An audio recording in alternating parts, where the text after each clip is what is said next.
Hello， 大家好，我是空调小哥。今天我和胡师傅要去装一台空调，这个空调客户拆下来的，然后我们把它拖过来了，带你们看一下啊，这台变频空调有点意思。这台空调有意思啊，来看看，这变频的，按道理变频空调是不通用的。我们不通用的情况下来看一下，这内机是啥玩意儿？看，内机是至高空调啊。外机是啥？看，外机是现代空调。为什么呢？其实它俩，我感觉就跟它外机跟这个至高啊，内机是一模一样的。哎，所以他们也是配套的。至于是不是他帮他生产的，就不太清楚了。反正是通用的，挺有意思的。马上上去装一下变频空调，教你们啊。我感觉这个现代空调应该就是至高空调，可能是代生产的，他们应该是通用的。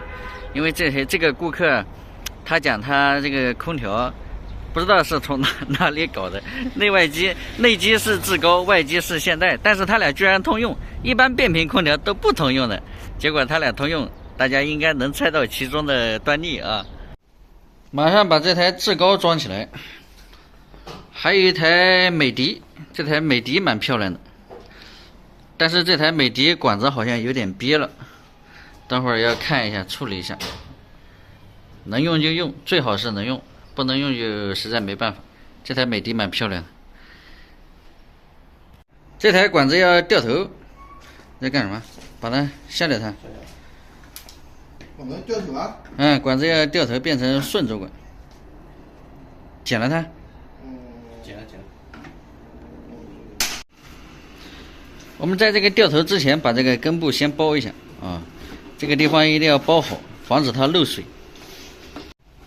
管子掉过来了，这个形状就叫顺轴管。如果是从胡师傅那个方向走的话，那就叫反轴管。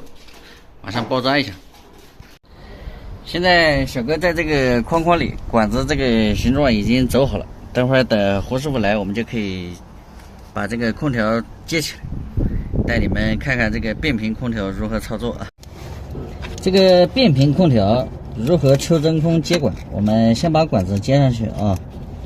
首先是先把管子两根都给它接上去，两根接上去了以后，都把它紧，直接紧到位啊。哎呀，把管子先接上去。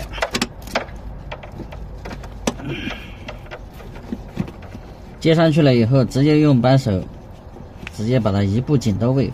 现在是阀门没有开的状态啊，这个变频的不可以排空啊。两个接头都把它紧到位，大小都要紧。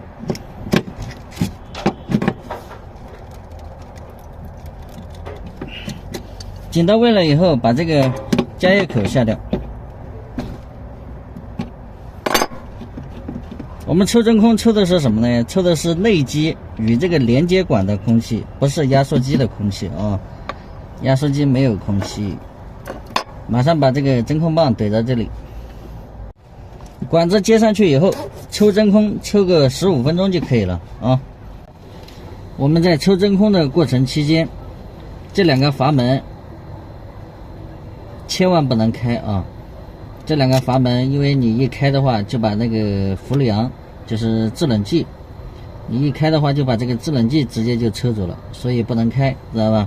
我们抽管子，抽真空的话，它抽的是这个连接管和内机，它内机的连接管这一段的，它抽的是这个空气，而不是抽外机的啊。外机它制冷剂收好的是不能抽的，知道吧？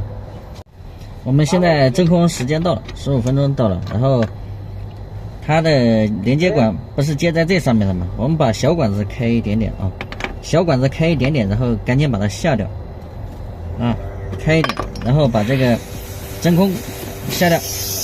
好，抽走吧。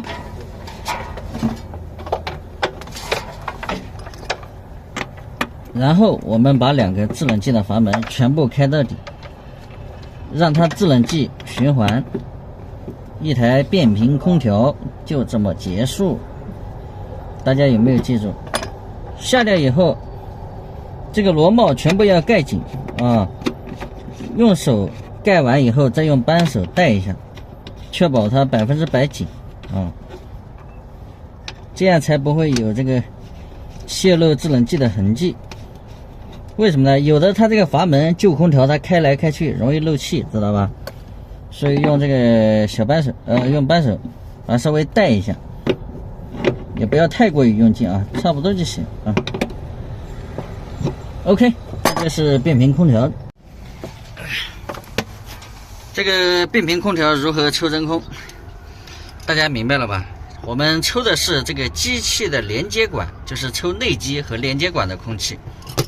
然后还有一种情况下是什么情况下需要把阀门打开抽呢？就是它这个压缩机这个外机啊，它漏气，就是漏制冷剂。漏制冷剂的情况下漏没了，我们这种情况下抽的话，就要把阀门打开，内外机、连外机的压缩机全部一起抽，抽完以后定量加注制冷剂，知道吧？